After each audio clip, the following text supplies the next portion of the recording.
Saya adalah seorang jurnalis asal Australia yang sudah 20 tahun meliput isu-isu Asia Tenggara. Kali ini saya datang ke Indonesia untuk membuat laporan tentang toleransi beragama di masyarakat Muslim terbesar dunia. Sebelum berangkat, saya sudah membaca banyak berita tentang kasus penistaan agama yang sering berujung ricuh. Di kepala saya, gambaran yang terbentuk sederhana. Begitu ada video seperti itu muncul, kerumunan langsung turun ke jalan. Polisi lambat, dan suasana langsung memanas tanpa kendali. Pesawat mendarat di Soekarno-Hatta sekitar pukul 23.45 WIB. Saya keluar terminal internasional dengan tas ransel berat, mata masih mengantuk karena jet lag. Begitu masuk area kedatangan, saya langsung disambut kerumunan supir taksi online yang tertib. Tidak ada dorong-dorongan kasar seperti yang saya bayangkan di bandara negara berkembang. Satu supir Grab langsung mendekat dengan senyum lebar. "Mau kemana, Pak? Jam segini masih aman kok." Saya sebutkan hotel di Jakarta Pusat. Dia buka aplikasi, hitung tarif transparan, dan dalam waktu kurang dari 3 menit kami sudah di jalan tol yang lampunya terang benderang. Di mobil, radio menyala pelan. Berita malam itu membahas kasus di Lebak, Banten. 2 wanita berinisial NL dan MT ditangkap Polres Lebak Jumat malam setelah video mereka viral. Video itu menunjukkan seorang wanita memaksa yang lain menginjak Al-Quran sebagai sumpah atas tuduhan pencurian kosmetik di sebuah salon kecil di Malingping. Saya langsung membuka ponsel, scroll komentar. Ribuan orang marah. Tapi yang mengejutkan saya bukan amarahnya, melainkan betapa cepatnya polisi bergerak. Dalam hitungan jam, keduanya sudah diamankan, diperiksa, dan ditetapkan tersangka penistaan agama. Saya pikir ini pasti akan jadi kerusuhan besar besok pagi. Tapi pagi harinya, saat saya sarapan di hotel, berita justru menunjukkan suasana di Lebak tetap tenang. Tidak ada demonstrasi massal yang membakar-bakar. Warga melaporkan ke polisi langsung turun tangan, dan masyarakat menunggu proses hukum. Saya memutuskan untuk langsung ke Banten keesokan harinya. Ingin melihat sendiri bagaimana negara ini menangani isu sensitif seperti ini tanpa jatuh ke kekacauan. Perjalanan dari Jakarta ke Lebak memakan waktu sekitar 3 jam lewat jalan tol yang mulus. Sesampainya di Polres Lebak, saya melihat pengamanan ketat tapi tidak berlebihan. Beberapa warga setempat berkumpul di depan, tapi mereka hanya berbincang pelan, minum kopi dari warung tenda. Tidak ada teriakan atau spanduk provokatif. Seorang bapak parubaya yang saya temui di sana bilang, "Kita marah ya, tapi marahnya disalurkan lewat laporan resmi, biar aparat yang kerja." Di dalam, Kabid Humas Polda Banten menjelaskan kronologi dengan detail. Peristiwa bermula dari tuduhan pencurian bedak dan parfum senilai Rp250.000 di sebuah salon. Korban, NL, pemilik salon, menuduh MT.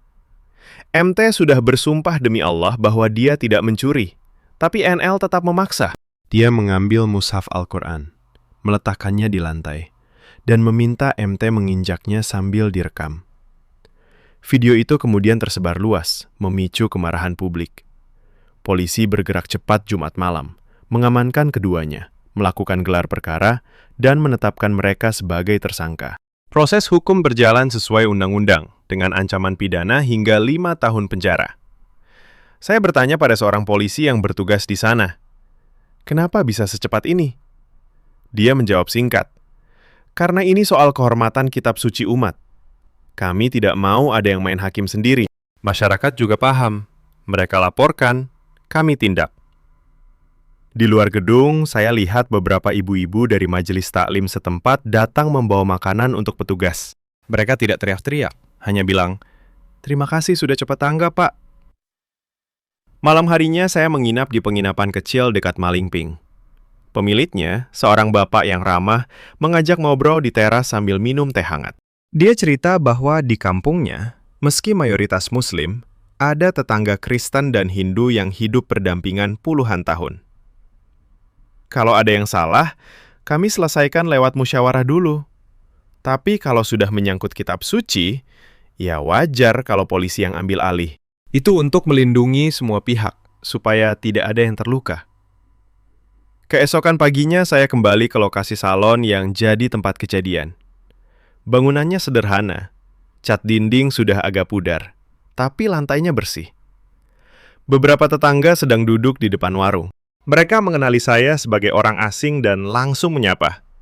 Seorang ibu yang menjual gorengan bilang, "Kami semua kecewa sama kejadian itu. Tapi yang penting sekarang keduanya sudah ditangani polisi. Hidup harus tetap jalan." Saya bertanya apakah mereka takut ada kerusuhan. Mereka tertawa pelan. "Dulu mungkin iya, tapi sekarang masyarakat sudah lebih dewasa. Kami percaya pada hukum. Kalau polisi lambat, baru kami turun. Tapi kali ini cepat, alhamdulillah." Perjalanan ini membuat saya merevisi banyak catatan di buku harian saya. Sebagai jurnalis yang biasa meliput konflik agama di berbagai negara, saya sering melihat bagaimana satu video bisa memicu kekerasan massal dalam hitungan jam. Di sini, meski isu sangat sensitif, reaksi utama adalah laporan ke polisi, bukan amuk massa. Sistem hukum bergerak cepat, aparat menunjukkan profesionalisme, dan warga menahan diri sambil tetap menyuarakan ketidakpuasan mereka secara tertib. Di sebuah masjid kecil dekat Polres, saya ikut sholat Jumat bersama ratusan jamaah. Khatib menyampaikan khutbah tentang menjaga kehormatan agama dengan cara yang bijak, bukan dengan emosi semata. Setelah sholat, beberapa jamaah mengobrol dengan saya. Mereka bilang, "Indonesia ini negara beragam.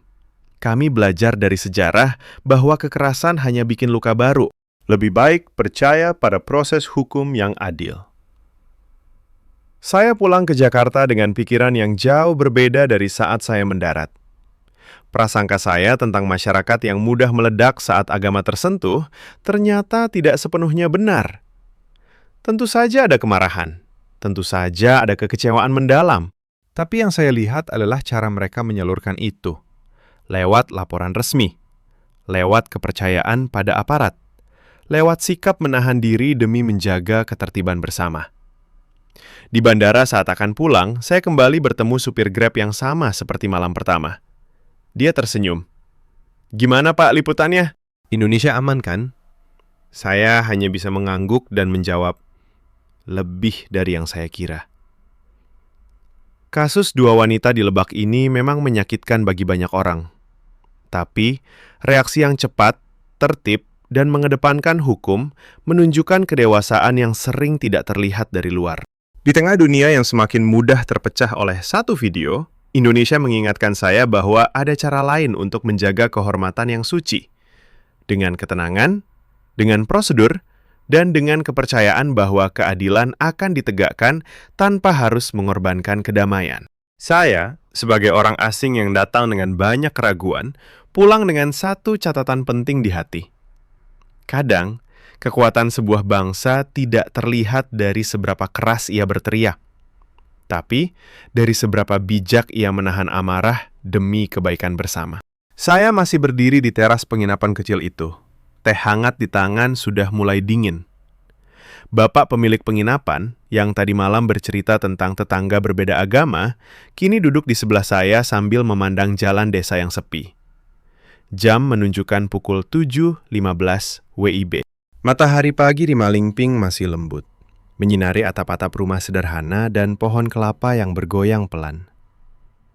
"Pak, kalau di negara saya, kasus seperti ini bisa langsung jadi kerusuhan besar," kata saya pelan. "Orang-orang langsung turun ke jalan, toko-toko ditutup, kadang ada yang dibakar. Tapi di sini sepertinya tenang saja." Bapak itu tersenyum tipis, mengangguk sambil mengisap rokok kreteknya. "Iya, dulu mungkin begitu. Tapi sekarang kami sudah belajar." Video itu muncul Rabu malam, 8 April. Kamis paginya sudah ramai di grup WA kampung. Banyak yang marah. Tapi yang pertama kami lakukan bukan kumpul massa. Kami lapor ke RT, lalu ke polisi. Jumat malam, dua-duanya sudah diamankan. Cepat sekali. Saya membuka catatan di ponsel. Kronologi yang saya dapat dari Kabid Humas Polda Banten kemarin memang detail. Peristiwa terjadi di Kampung Polotot Selatan, Desa Sukaraja, Kecamatan Malingping.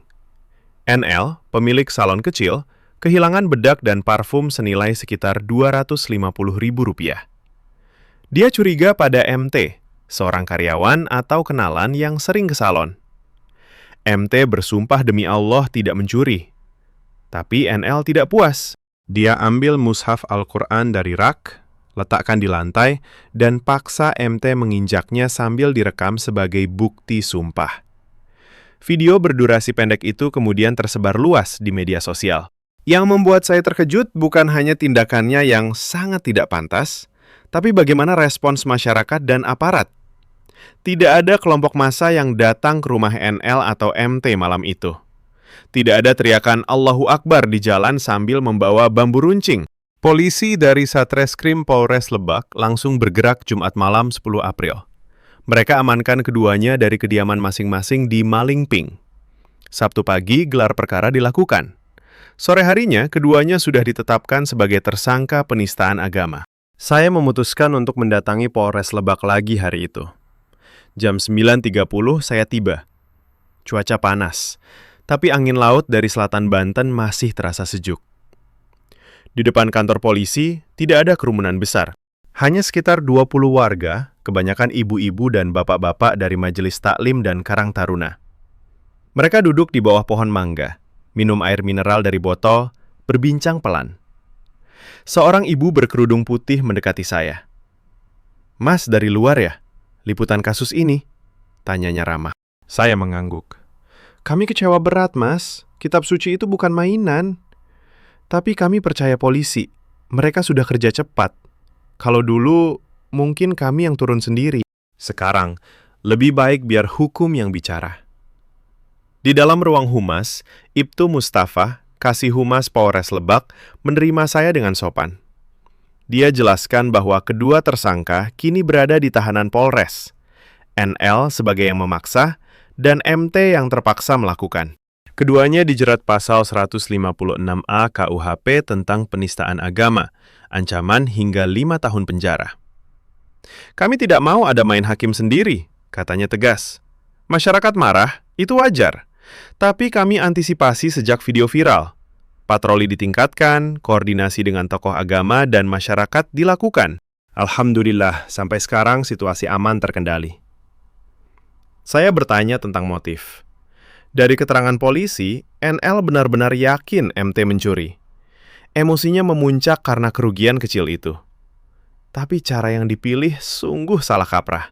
MT sendiri, menurut sumber di polisi, awalnya menolak, tapi tertekan.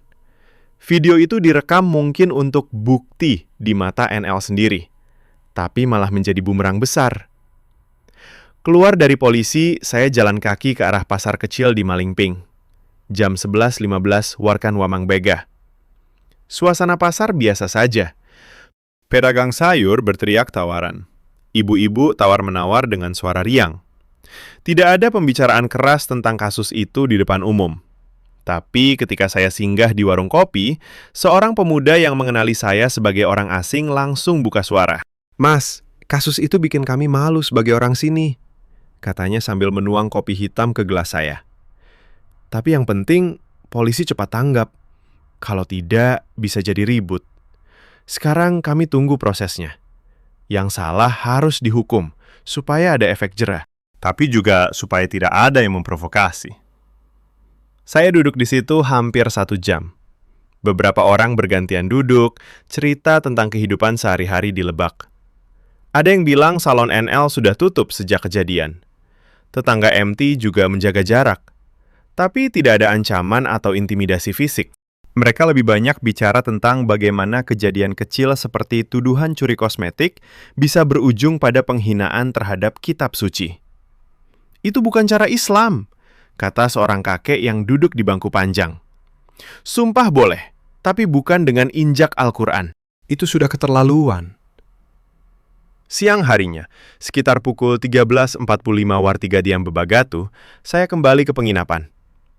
Di jalan, saya lihat mobil patroli polisi lewat telan. Sirine mati. Petugasnya melambai ke warga yang lewat. Sederhana, tapi memberi rasa aman. Saya bandingkan dengan ingatan saya meliput kasus-kasus serupa di negara lain.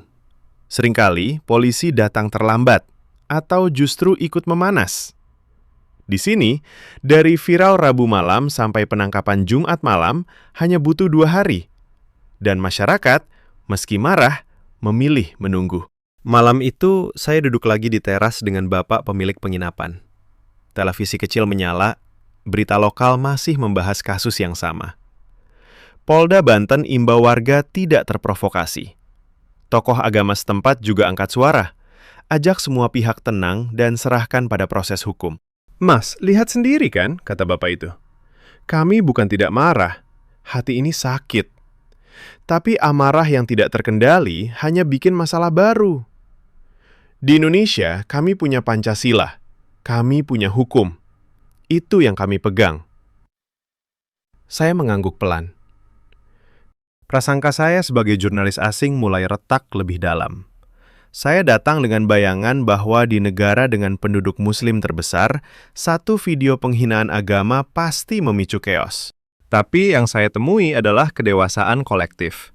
Laporan cepat, respons aparat sigap, dan warga yang memilih jalan damai meski hati mereka terluka. Di Lebak malam itu, lampu-lampu rumah menyala redup. Suara azan maghrib masih terdengar dari masjid kecil di ujung kampung. Tidak ada teriakan amarah. Hanya ketenangan yang aneh bagi saya, yang biasa melihat amarah meledak-ledak. Dan di balik ketenangan itu, saya mulai paham. Ini bukan karena orang Indonesia tidak peduli. Justru karena mereka sangat peduli, maka mereka belajar cara menjaganya tanpa menghancurkan yang lain. Saya bangun pagi itu dengan perasaan yang campur aduk. Jam menunjukkan pukul 6.50 WIB. Senin, 13 April 2026. Udara di Malingping masih sejuk. Embun menempel di daun-daun pisang di halaman penginapan. Dari jendela kamar kecil, saya lihat seorang ibu tetangga sudah menyapu halaman rumahnya dengan sapu lidi. Gerakannya pelan dan teratur. Tidak ada suara ribut dari arah pasar atau masjid. Padahal, 2 hari lalu video itu masih ramai dibicarakan di mana-mana. Saya turun ke bawah. Bapak pemilik penginapan sudah menyiapkan nasi uduk sederhana untuk sarapan. Mas, mau kemana hari ini? Tanyanya sambil menuang teh panas. Saya jawab ingin ke kantor Polres lagi. Mungkin mencoba dapat keterangan lebih lanjut tentang proses hukumnya. Bapak itu mengangguk. Hati-hati ya, di sini orangnya baik, tapi kalau soal agama, emosinya dalam. Tapi alhamdulillah, polisi sudah pegang kendali. Perjalanan ke Polres Lebak pagi itu memakan waktu sekitar 25 menit lewat jalan desa yang mulus. Motor ojek online yang saya naiki dikemudikan seorang pemuda berusia sekitar 25 tahun. Dia mengenakan helm standar, jaket biasa, dan sepatu kets. Sepanjang jalan kami ngobrol ringan. Mas dari Australia? Wah, jauh ya. Kasus injak Al-Quran itu sudah tenang kok sekarang. Polisi cepat tanggap. Masyarakat juga sabar nunggu. Sesampainya di Polres pukul 8.20 WIB, suasana di depan gerbang masih sama seperti kemarin. Beberapa warga duduk di bangku panjang di bawah pohon, minum kopi dari gelas plastik. Tidak ada spanduk, tidak ada teriakan. Seorang bapak berusia sekitar 50 tahun mendekati saya. Mas reporter ya?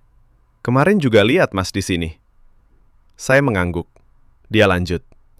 Kami dari Karang Taruna. Kemarin malam kami patroli keliling kampung bareng Babinsa. Bukan karena takut rusuh, tapi supaya tidak ada yang provokasi dari luar. Video itu sudah viral, tapi kami tidak mau ada yang memanfaatkan untuk bikin onar. Di dalam ruang tamu polisi, saya bertemu lagi dengan Ibtu Mustafa. Dia terlihat lelah, tapi tetap ramah. Pagi Mas, mau update ya? Kemarin sore kami sudah gelar perkara lengkap. NL dan MT resmi ditetapkan tersangka pasal 150A KUHP, Jo pasal 28 ayat 2 UU ITE.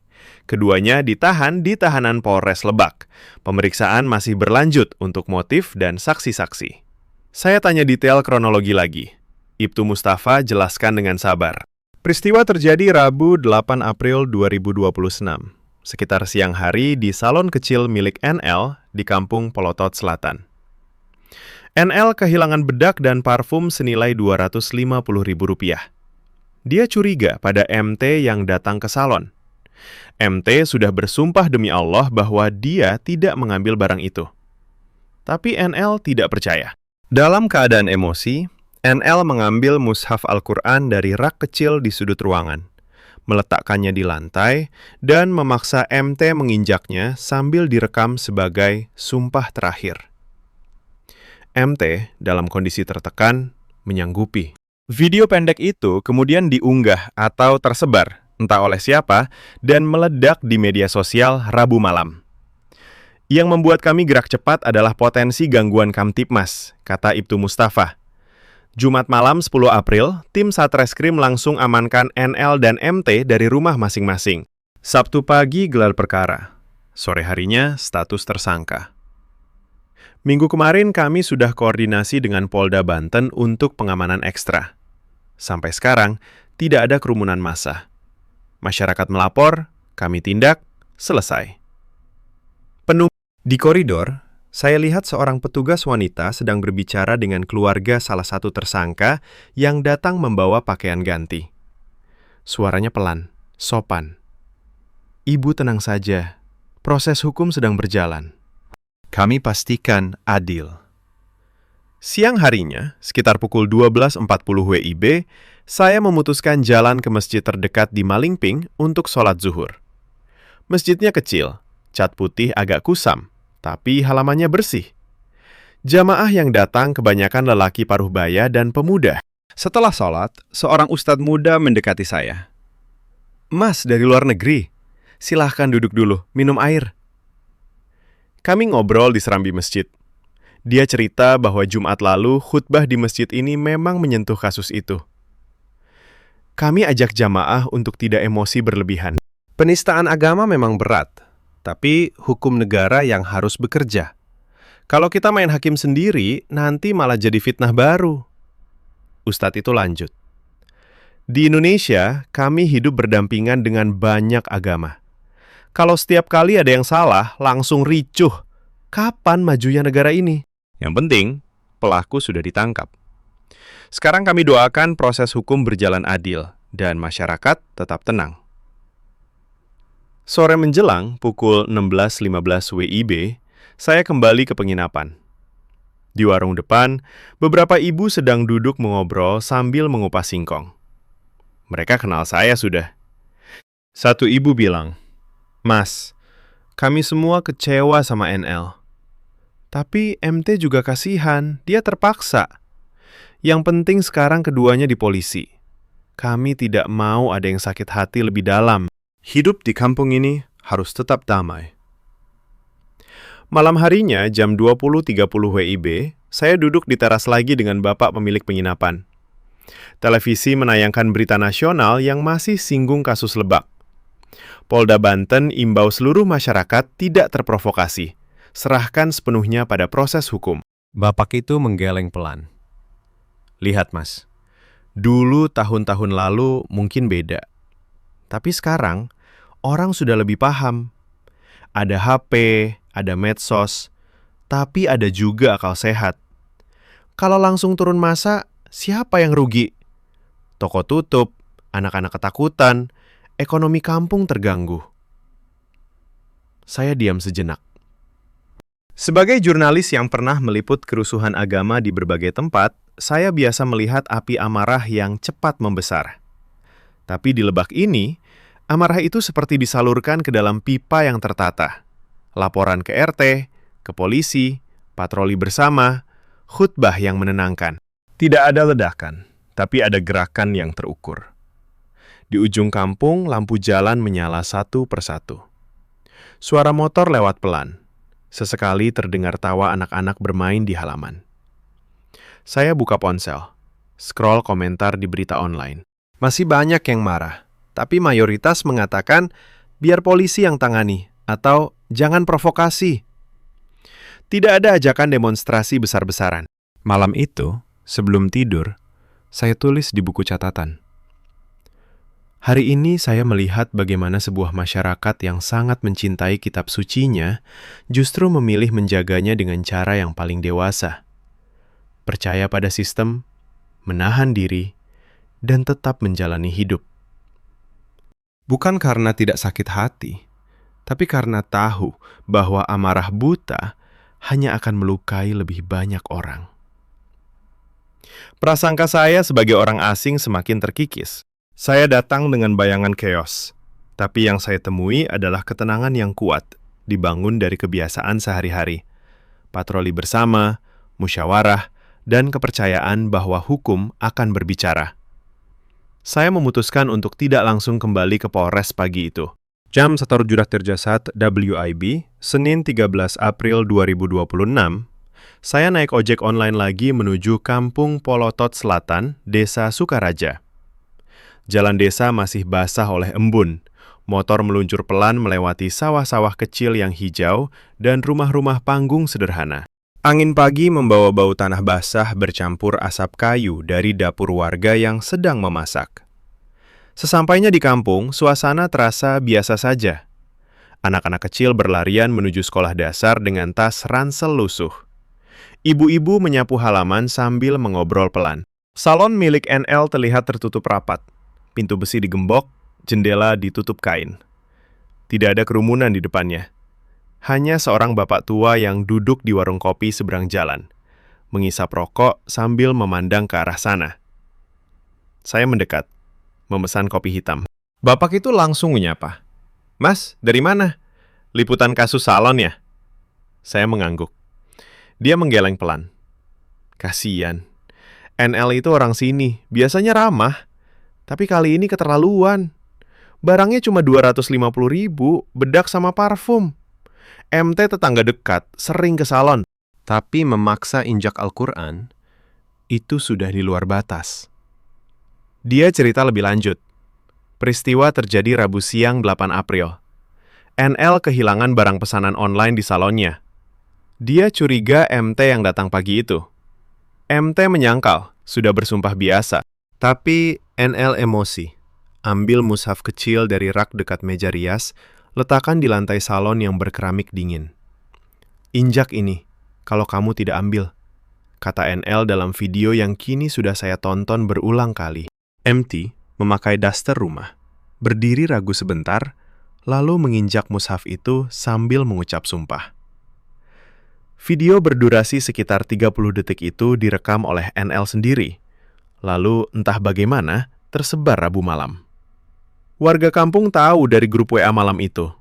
Lanjut bapak itu. Marah besar. Tapi tidak ada yang langsung ke rumah NL atau MT. Kami kumpul di masjid kecil, diskusi dengan RT dan RW. Pagi Kamis, laporan resmi masuk ke Polsek Malingping. Jumat malam, polisi datang diam-diam, amankan keduanya tanpa ribut. Itu yang bikin kami lega. Saya bertanya apakah ada tekanan dari luar kampung? Dia tersenyum tipis. Ada beberapa akun medsos dari luar Lebak yang provokasi, ajak demo ke Polres. Tapi kami blokir. Kami bilang, ini urusan kami di sini. Biar polisi yang kerja. Kalau kami ikut-ikutan emosi, nanti yang rugi anak-anak sekolah, warung tutup, orang tua takut keluar malam. Sekitar pukul 9.15 WIB, saya jalan kaki menyusuri gang sempit menuju rumah MT.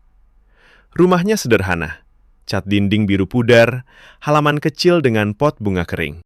Pintu depan tertutup, tapi seorang ibu paruh baya, mungkin saudara MT, sedang menyiram tanaman di samping.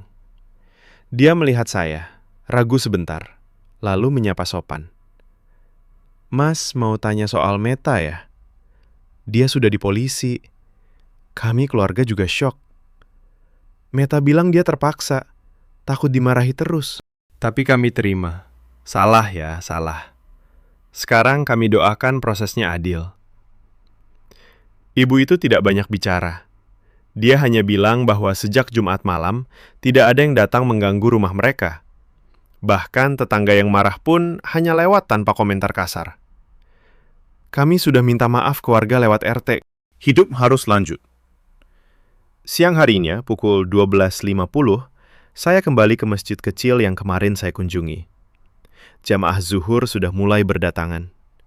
Setelah sholat, saya duduk di serambi bersama ustadz muda yang kemarin mengajak ngobrol. Hari ini dia tampak lebih serius. "Mas, kasus ini mengajarkan kita banyak hal.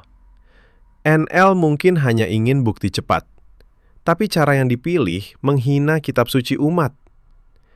MT juga salah karena menyanggupi. Tapi yang penting, masyarakat tidak ambil jalan pintas. Ustadz itu lanjut cerita bahwa minggu kemarin, 12 April, ada pertemuan kecil tokoh agama dan masyarakat di balai desa.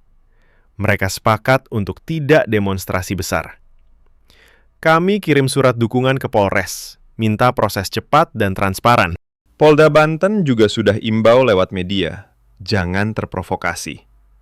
Sampai sekarang, alhamdulillah, Lebak tetap tenang.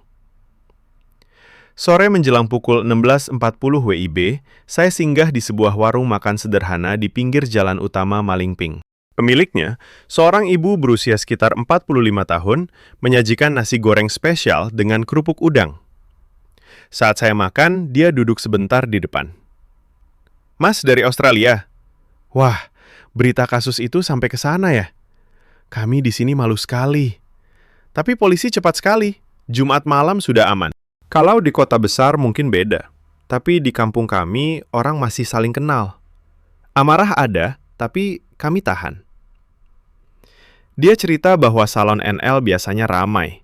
Banyak ibu-ibu datang cuci rambut atau facial murah.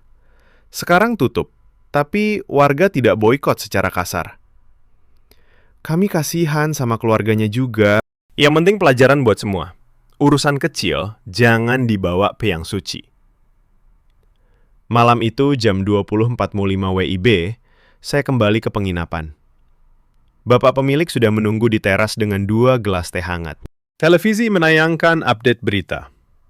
Polres Lebak konfirmasi kedua tersangka tetap ditahan. Pemeriksaan saksi masih berlanjut. Dan Polda Banten terus pantau situasi agar tetap kondusif.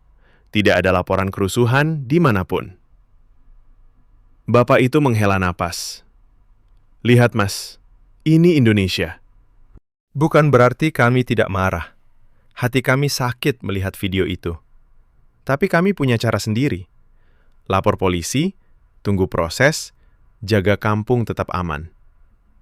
Itu yang bikin saya bangga tinggal di sini. Saya diam, menatap lampu-lampu desa yang berkelap-kelip di kejauhan. Sebagai jurnalis asing, saya biasa melihat kasus penistaan agama di tempat lain berujung pada kekerasan spontan, toko dibakar, orang-orang ketakutan. Di Lebak, yang saya lihat adalah siklus yang berbeda. Emosi tinggi, tapi disalurkan lewat jalur resmi. Warga melapor, polisi bergerak dalam hitungan hari, tokoh masyarakat menenangkan, dan kehidupan sehari-hari tetap berjalan. Prasangka saya tentang masyarakat yang mudah meledak kini hampir hilang sepenuhnya.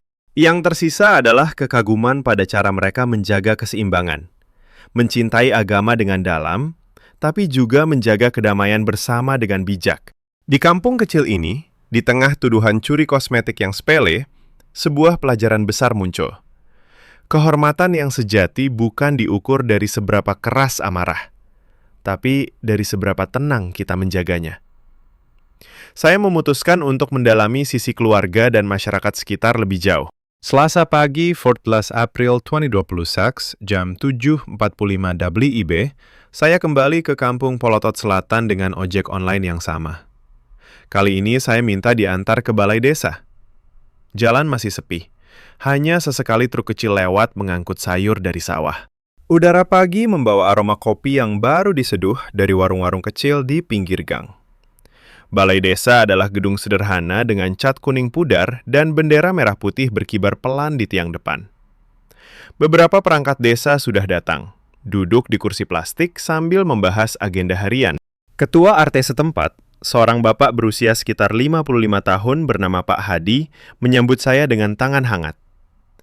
"Mas, dari Australia ya? Duduk dulu, minum kopi. Mau tanya soal kasus salon itu." Saya mengangguk dan langsung bertanya, bagaimana reaksi warga pasca penangkapan? Pak Hadi menghela nafas panjang, mengaduk kopinya pelan. "Kami kaget semua, Mas. Rabu malam, 8 April, video itu masuk ke grup WA RT. Dalam hitungan menit, sudah ratusan chat. Marah besar. Tapi kami langsung rapat kecil di sini, jam 21.30 WIB. Saya bilang ke warga, jangan turun ke jalan. Lapor ke Polsek Malingping besok pagi. Dan benar, Kamis pagi laporan resmi masuk. Polisi datang survei lokasi tanpa sirine ribut. Dia lanjut cerita bahwa NL dikenal sebagai pemilik salon yang biasanya ramah. Banyak pelanggan ibu-ibu kampung. MT adalah tetangga yang sering membantu di salon. Barang yang hilang cuma bedak dan parfum murah, Rp250.000. Tapi emosi NL memuncak. Di ruangan salon yang sempit, lampu neon kuning menyala redup. NL letakkan mushaf Al-Quran di lantai keramik. Paksa MT menginjak sambil direkam. MT pakai daster rumah, berdiri gemetar, lalu melangkah. Video itu pendek, tapi cukup untuk menyayat hati siapa saja yang melihat. Yang bikin kami lega, polisi tidak tunggu lama, kata Pak Hadi. Jumat malam sekitar pukul 19 Wadia Perganan, tim Satreskrim datang diam-diam. Amankan NL dari rumahnya di ujung kampung, lalu MT dari rumah orang tuanya. Tidak ada teriakan, tidak ada kerumunan. Warga hanya lihat mobil polisi lewat pelan. Sabtu siang, gelar perkara selesai. Keduanya sudah tersangka. Minggu kemarin kami patroli malam bareng Babinsa, cuma untuk jaga-jaga kalau ada yang dari luar provokasi. Sekitar pukul 9.20 WIB, saya berjalan ke rumah NL yang tak jauh dari balai desa. Rumahnya tertutup rapat, pagar besi dikunci. Seorang tetangga perempuan yang sedang menjemur baju di sebelah menyapa saya hati-hati. Mas, keluarga NL lagi syok. Mereka tidak keluar rumah sejak Jumat. Kami kasih makan siang kemarin, tapi tidak banyak bicara. NL mungkin hanya ingin bukti cepat, tapi caranya salah total. Sekarang salon tutup, pelanggan pada bingung. Saya tidak memaksa masuk. Dari cerita tetangga, keluarga NL sudah minta maaf lewat RT. Bilang akan terima apapun hukumannya. Sementara di rumah MT, suasana sedikit berbeda. Ibu MT yang kemarin saya temui kini sedang menyapu halaman. Dia cerita pelan, suaranya agak bergetar. Meta anak saya, Mas. Dia bilang dipaksa. Takut kalau tidak ikut, NL marah terus. Tapi tetap salah. Kami keluarga sudah datang ke Polres kemarin sore bawa baju ganti. Petugasnya baik, kasih waktu bicara sebentar. Mereka bilang proses masih panjang, tapi transparan. Jam 11.35 Welasama, saya singgah di masjid kampung untuk sholat zuhur. Jamaah tidak banyak, sekitar 15 orang. Setelah sholat, ustadz muda yang sudah saya kenal mengajak saya ke belakang masjid, duduk di tikar anyaman. Mas, kasus ini seperti ujian buat kami. Banyak yang marah di medsos, tapi di sini kami pilih tenang. Minggu lalu ada pertemuan dengan tokoh agama sekecamatan via Zoom. Semua sepakat, serahkan ke polisi. Jangan sampai ada yang main hakim sendiri. Itu justru menodai ajaran agama. Dia tunjukkan pesan di grup WA ustadz-ustadz lokal. Isinya imbauan agar warga tidak sebar video lagi, tidak provokasi, dan doakan proses hukum adil. Kami ajarkan anak-anak di TPA. Hormati kitab suci dengan ilmu, bukan dengan amarah buta. Sore hari, pukul 15.50 Wabatang Kampan, saya kembali ke Polres Lebak untuk update terbaru. Di ruang humas, Ibtu Mustafa masih bertugas. Dia terlihat lebih rileks hari ini. Alhamdulillah, situasi tetap kondusif, Mas. Kemarin malam kami koordinasi dengan Polda Banten. Tidak ada demonstrasi. Beberapa akun luar memang coba provokasi, tapi warga Lebak blokir sendiri. Keduanya masih ditahan. Pemeriksaan saksi berlanjut. Kami targetkan berkas segera ke kejaksaan supaya cepat ke pengadilan. Dia tambahkan bahwa pengamanan di sekitar Malingping ditingkatkan ringan. Patroli malam dan posko di balai desa. Tapi tidak ada penutupan jalan atau pasukan brimob. Masyarakat paham, mereka marah pada perbuatan, tapi percaya aparat. Malam menjelang, jam 20.10 WIB, saya duduk lagi di teras penginapan. Bapak pemilik menghidangkan gorengan tempe dan teh hangat. Televisi kecil menayangkan berita lokal. Polda Banten tegaskan kasus ditangani secara profesional. Imbau masyarakat tetap tenang dan tidak terpengaruh hoaks. Bapak itu menggeleng pelan sambil tersenyum. Lihat, Mas, 2 hari setelah penangkapan, kampung sudah kembali normal. Anak-anak sekolah, warung buka, sawah tetap digarap. Amarah kami salurkan lewat doa dan dukungan ke polisi, bukan lewat rusuh. Saya buka ponsel, lihat komentar berita nasional. Masih ada yang marah, tapi semakin banyak yang bilang, syukurlah polisi cepat, biar hukum yang bicara. Jangan tambah provokasi. Tidak ada ajakan turun ke jalan besar-besaran. Di kampung kecil ini, di bawah langit Banten yang mulai gelap, saya merasakan sesuatu yang jarang saya temui di liputan konflik agama di tempat lain. Bukan ketiadaan amarah, tapi cara mengelolanya. Warga marah karena kitab suci diinjak, tapi mereka pilih lapor resmi. Polisi gerak cepat tanpa perlu tunggu kerumunan. Tokoh masyarakat tenangkan dengan musyawarah. Kehidupan tetap berjalan.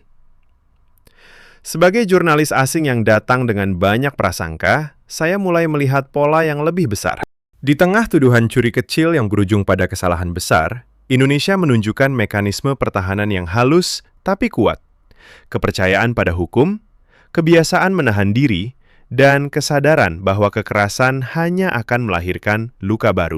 Prasangka saya tentang masyarakat yang siap meledak kapan saja kini hampir lenyap. Yang tersisa adalah kekaguman pada ketenangan yang mereka bangun bersama, hari demi hari, bahkan di saat hati paling sakit. Saya duduk di bangku kayu di serambi masjid kampung itu. Jam menunjukkan pukul 17.25 Wiman Sumrakan, Selasa, 14 April 2026. Matahari sore mulai condong ke barat, mewarnai dinding masjid dengan cahaya jingga lembut. Ustadz muda yang kemarin saya temui, kini duduk di sebelah saya. Tangannya memegang gelas air putih dingin. Angin laut dari selatan Banten berhembus pelan, membawa bau garam samudra yang samar. Mas, apa yang paling mengejutkan selama di sini? Tanyanya tiba-tiba. Saya diam sebentar, lalu jawab jujur. Saya kira akan melihat kerumunan massa, spanduk besar, mungkin ada yang teriak di depan Polres. Tapi yang saya lihat justru sebaliknya. Dari Rabu malam video viral sampai Jumat malam penangkapan hanya butuh 2 hari. Dan kampung tetap tenang. Ustadz itu mengangguk pelan. Itu karena kami sudah biasa belajar dari sejarah. Dulu mungkin beda, tapi sekarang kami paham. Amarah yang tidak dikendalikan hanya bikin dosa baru. NL salah besar. MT juga terlibat. Tapi hukum yang harus bicara. Kami dari ulama sudah kirim surat ke Polres, minta proses cepat dan adil. Tidak perlu demo besar-besaran yang malah bikin warga lain ketakutan. Dia cerita lebih dalam. Minggu lalu, 12 April, ada pertemuan informal di Balai Desa setelah sholat Isya. Tokoh agama, RT, RW, Karang Taruna, dan beberapa ibu dari majelis taklim hadir. Semua sepakat. Jangan sebar video lagi. Jangan ajak orang luar. Serahkan sepenuhnya ke aparat. Kami bilang ke warga, ini ujian kesabaran. Kalau kita rusuh, nanti yang rugi anak-anak kita yang sekolah, ibu-ibu yang jualan di pasar. Alhamdulillah, semua paham. Saya tanya tentang NL dan MT secara pribadi. Ustadz itu menghela napas. NL pemilik salon kecil, biasanya ramah. Mungkin hari itu emosinya memuncak karena barang pesanan online hilang. Rp250.000 saja. MT tetangga dekat sering bantu di salon. Dia bilang terpaksa, takut dimarahi terus. Tapi tetap, tindakan itu tidak bisa dibenarkan. Injak mushaf di lantai salon yang sempit, di bawah lampu neon kuning, sambil direkam. Itu sudah melukai hati umat. Jam 18.10 Wapan menikah. Azan maghrib berkumandang pelan dari speaker masjid. Suaranya merdu, tidak tergesa. Jamaah mulai berdatangan dengan langkah tenang. Kebanyakan memakai sarung dan peci sederhana. Saya ikut sholat di barisan belakang. Setelah sholat, suasana masjid tetap sepi. Tidak ada diskusi keras tentang kasus itu. Hanya beberapa orang berbisik pelan. Semoga proses hukumnya lancar. Keluar dari masjid, saya berjalan kembali ke penginapan lewat gang kampung. Lampu jalan sudah menyala satu persatu. Cahayanya kuning hangat. Beberapa anak kecil masih bermain bola di halaman rumah. Tawa mereka riang. Seorang ibu memanggil anaknya dari teras. Suaranya lembut. Tidak ada rasa tegang yang biasa saya rasakan di tempat-tempat konflik agama. Di warung kopi pinggir jalan, pukul 19.40 WIB, saya singgah lagi. Pemilik warung, bapak yang kemarin saya temui, langsung menyapa. "Mas, masih di sini? Update dari Polres gimana?" Saya ceritakan bahwa keduanya sudah ditetapkan tersangka. NL dijerat pasal 156A KUHP dengan ancaman hingga 5 tahun. MT dengan pasal lain yang lebih ringan. Bapak itu mengangguk. Bagus. Yang memaksa dan yang terpaksa, keduanya harus bertanggung jawab. Tapi yang penting, polisi tidak biarkan ini jadi bola liar. Dia tuang kopi hitam ke gelas saya. "Mas tahu, di kampung ini kami hidup berdampingan. Ada tetangga yang Kristen, ada yang Hindu. Kalau setiap kali ada salah, langsung ricuh. Kapan damainya?" Kami marah pada perbuatan NL. Tapi kami tidak mau jadi seperti yang dia lakukan. Emosi mengalahkan akal. Malam semakin larut. Jam 21.15, werang kita ubakah. Saya kembali ke teras penginapan. Bapak pemilik sudah menyiapkan pisang goreng hangat dan teh manis. Televisi kecil menyala. Berita nasional masih menyinggung kasus Lebak. Kabid Humas Polda Banten menyatakan situasi aman terkendali. Masyarakat diminta tidak terprovokasi dan proses hukum berjalan transparan. Tidak ada laporan kerusuhan dimanapun. Bapak itu duduk di sebelah saya, mengisap rokok kreteknya pelan. Lihat sendiri kan, Mas? Dari Australia datang dengan pikiran yang mungkin buruk tentang kami. Tapi di sini, meski hati sakit melihat video itu, kami pilih jalan yang benar. Lapor polisi Jumat malam langsung gerak. Patroli bersama, musyawarah di balai desa, khutbah yang menenangkan. Hidup tetap jalan. Itu yang bikin saya bangga jadi orang Indonesia. Saya merasa dada saya sesak. Sebagai jurnalis yang sudah puluhan tahun meliput isu sensitif di Asia Tenggara, saya sering melihat satu video seperti ini langsung memicu api besar. Toko dibakar, orang-orang lari ketakutan, polisi kewalahan. Tapi di Lebak ini, yang saya saksikan adalah mekanisme yang halus. Kemarahan yang ada, tapi dikendalikan. Kehormatan agama dijaga bukan dengan kekerasan massa, melainkan dengan kecepatan aparat, kesabaran warga, dan kebijaksanaan tokoh masyarakat. Prasangka saya sebagai orang asing yang datang dengan banyak keraguan kini retak total. Saya datang membawa bayangan bahwa di negara muslim terbesar, isu kitab suci selalu berujung chaos. Tapi yang saya temui adalah kedewasaan yang tenang. Warga marah, tapi mereka salurkan lewat laporan resmi.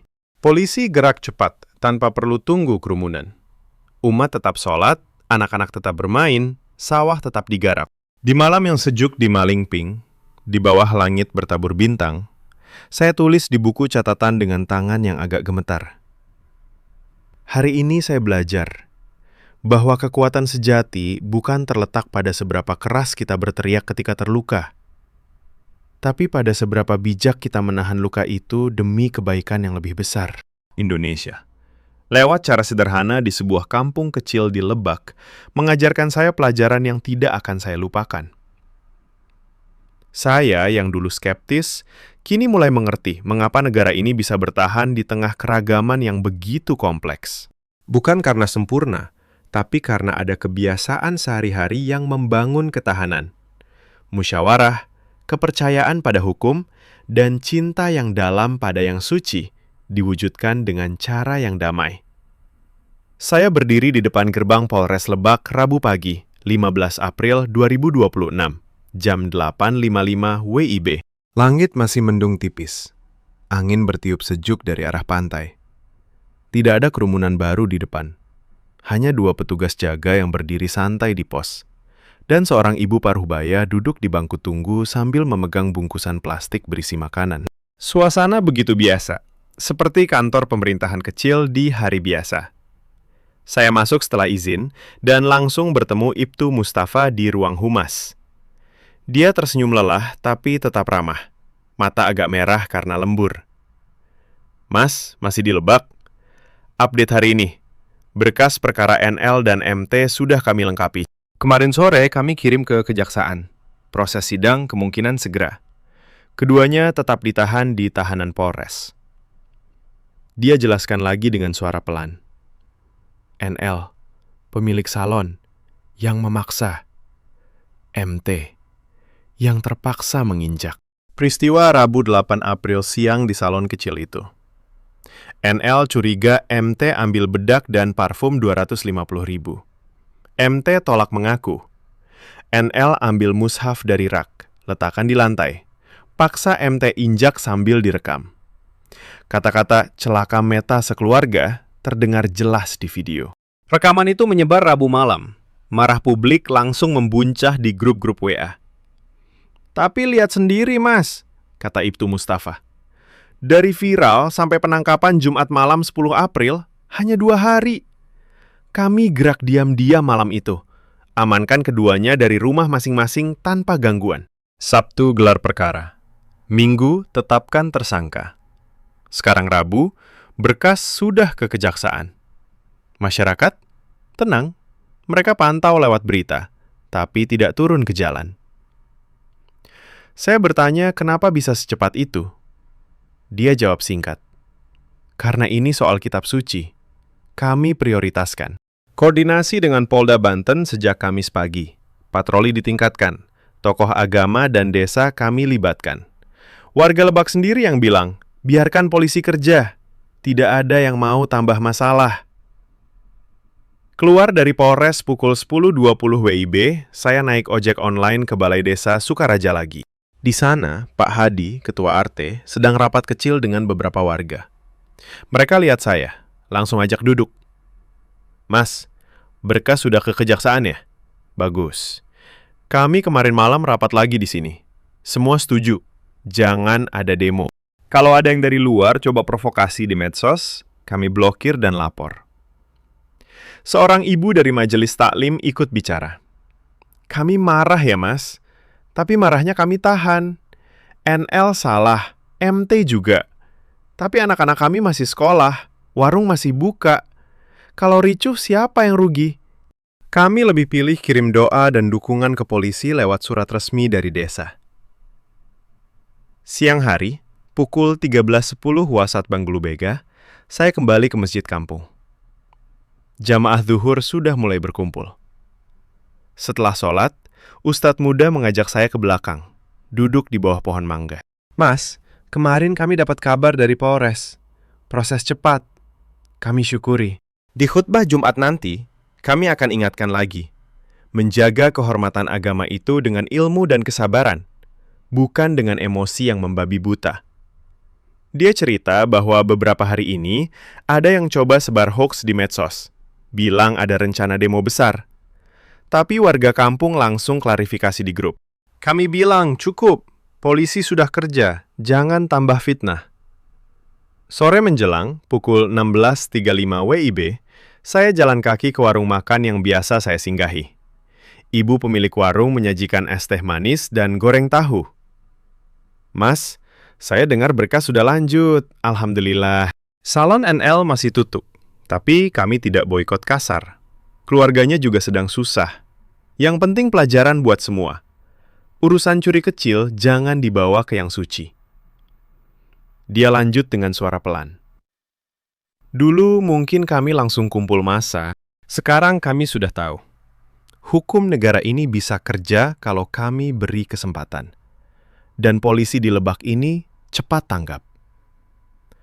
Malam itu jam 20.50 saya duduk di teras penginapan untuk terakhir kalinya sebelum rencana pulang besok.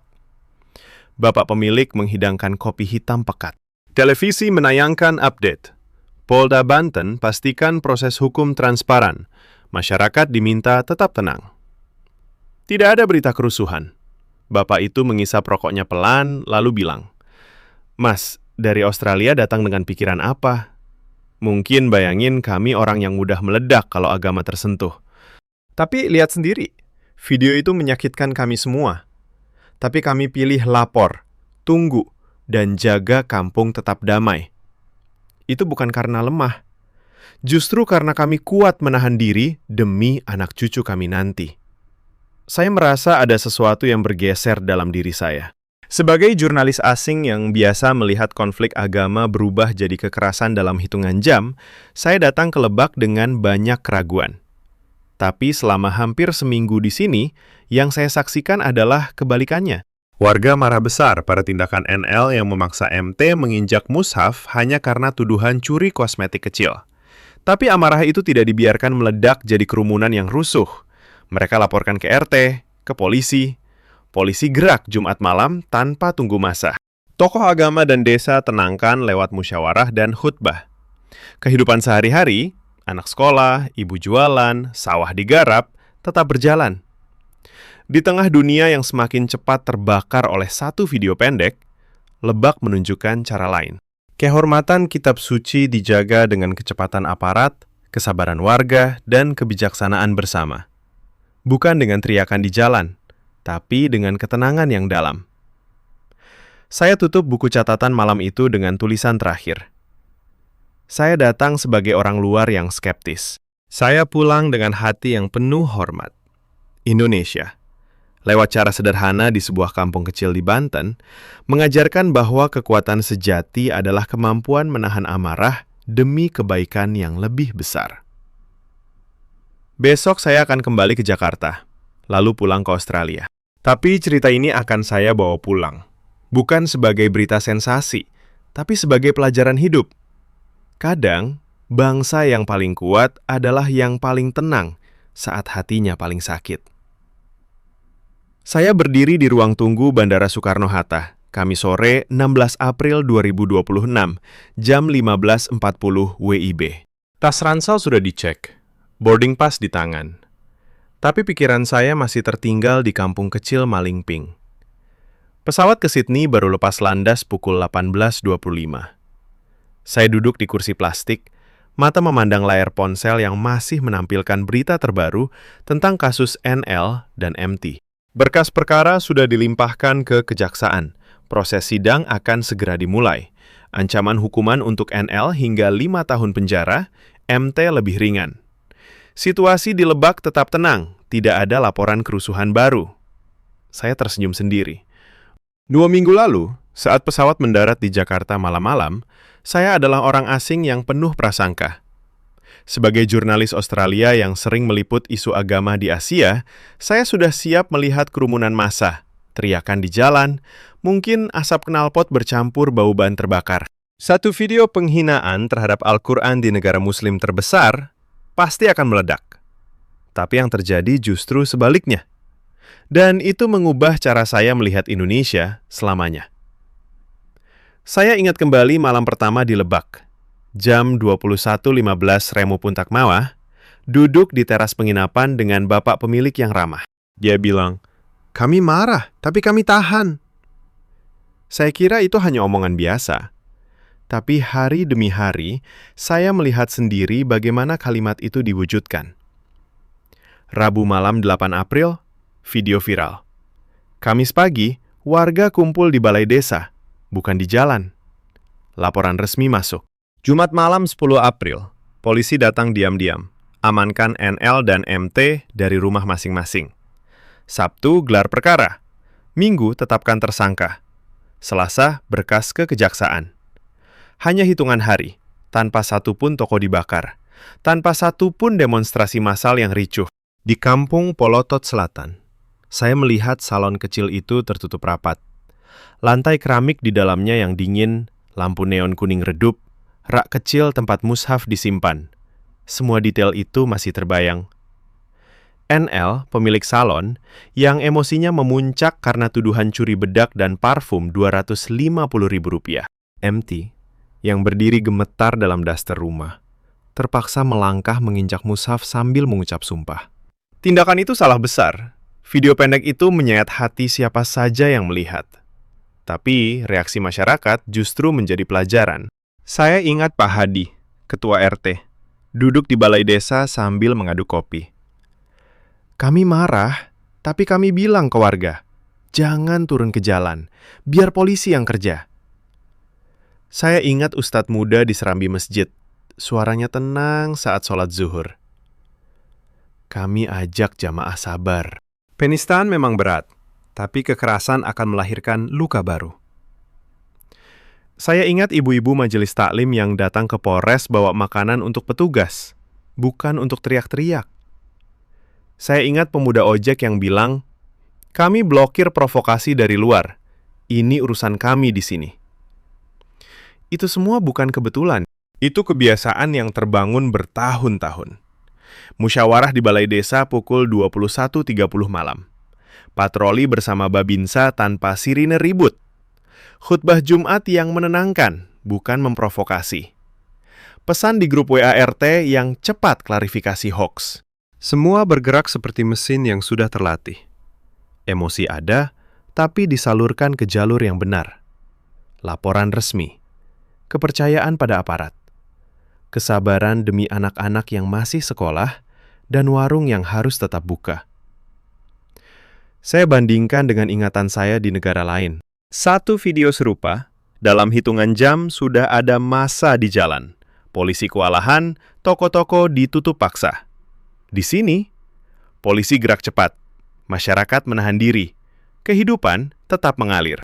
Bahkan di tengah amarah yang dalam, warga Lebak memilih jalan yang lebih sulit, menjaga kehormatan kitab suci tanpa menghancurkan kedamaian bersama. Di bandara, pengumuman boarding mulai terdengar. Saya berdiri, tarik napas dalam. Seorang petugas keamanan bandara lewat, tersenyum ramah. "Hati-hati di perjalanan, Pak." Saya balas senyum. Di negara ini, sikap sopan seperti itu bukan pura-pura. Itu bagian dari cara mereka menjaga harmoni setiap hari. Saya naik pesawat dengan hati yang ringan. Prasangka saya sebagai orang luar sudah hancur berkeping-keping. Saya datang dengan bayangan chaos, pulang dengan kekaguman yang tulus. Indonesia tidak sempurna. Ada emosi, ada kesalahan, ada luka. Tapi di kampung kecil Lebak, saya melihat kekuatan yang jarang terlihat dari luar. Kemampuan menahan amarah, kepercayaan pada sistem, dan cinta pada yang suci yang diwujudkan dengan ketenangan. Kasus dua wanita itu memang menyakitkan. Tindakan meninjak Al-Quran karena tuduhan curi kecil adalah kesalahan yang berat. Tapi cara bangsa ini merespons, cepat, tertib, dan bijak, adalah bukti kedewasaan yang sering tidak diceritakan di berita luar negeri. Di ketinggian, saat pesawat melintasi Laut Jawa, saya buka laptop dan mulai menulis laporan pertama. Bukan tentang skandal, tapi tentang pelajaran. Tentang bagaimana sebuah masyarakat yang sangat mencintai agamanya justru menjaganya